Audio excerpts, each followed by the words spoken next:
David Kelly here at St Michael's O'Rourke's Gym with BUI Celtic champion Victor Rabei and newly turned pro Ryan O'Rourke. How's it going, lads? Good. Ryan, just start with you. I suppose the big news is you've turned over pro and making your professional debut in London on the card. When is that card? 30th January. 30th January, so you're 30th of January. 30th, yeah. First of all, I suppose last time we spoke, you had those big couple of months coming up with the elites and with a couple of different little things, and you were going to see how it goes before you make the decision. How did those, for people who don't know, how did those couple of months go, and what was the lead up to the decision to turn over now? Them couple of months for me went well. I got a good few fights in over about 2 or 3 months. Got about 8 or 10 fights in. Won the majority of them. I think I only lost 2 or something. And then I went in the elites, had a crack at them, and just decided to turn pro after. Excellent. I suppose just looking ahead then, your pro debut. What are you expecting in London? I guess it's your pro debut, so it is your pro debut. People turn over, they have a fight. It's not going to be a massive fight, but it's going to be your first feel out in the pro scene. I'm excited for it. Yeah, it's good. Like, I've always wanted to be a pro. The aim was never to stay in the amateurs too long. It's always been to turn over, so I'm excited for it. Can't wait.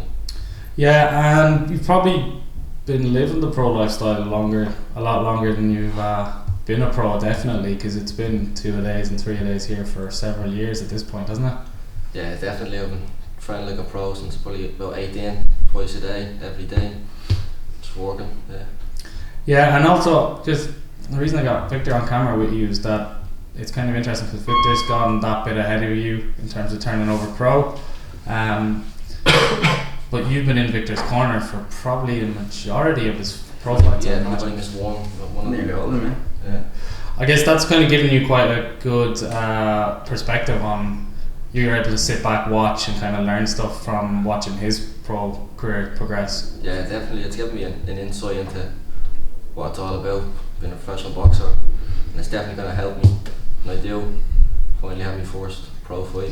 It's probably like an apprenticeship, really, isn't it? Just watching it from the corner and helping out and kind of getting a feel for what even the shows are like, the fights, the camps, the lead-ups, all that. Definitely, yeah. I've been more or less there for the whole of his career, basically, like more or less right beside him in the corner, training, everything. So it's definitely going to help me for when I do turn over. And then just on that, I suppose for this year, is the goal to obviously make the debut, get out there and probably attract some promoters and sponsorship and kind of set yourself up to starting your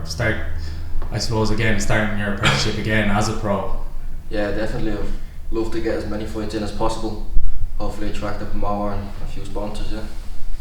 And Victor, for yourself, I suppose, what's it like? You've been training with Ryan for probably good to 3-4 years, probably more. Since I joined the gym, Ryan and I were basically Ryan's the person that I've trained with most in this gym. Ryan and I spar the most, so it's very exciting for me. Like this, my next fight is not huge, but I'm very excited for Ryan that we're finally, him and I are both on the same cards, so we'll have the same camps, same sparring sessions, same everything will be the exact same. So on my end, essentially speaking, it'll be easier for me to train because I know I'll have him beside me all the time and we'll push each other on, and I think it'll be a very, very, very good year for the two of us.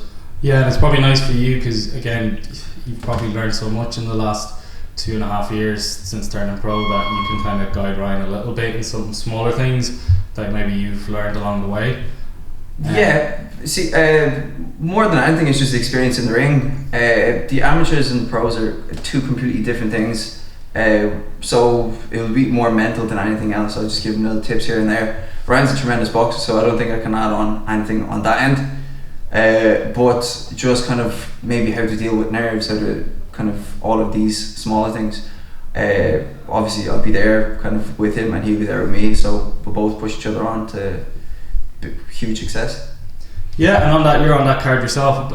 You've got to run out on the 30th of January, and then what's your you're kind of then looking to start the year fresh, I suppose. Yeah, so the 30th of January for me is just kind of get back in the ring.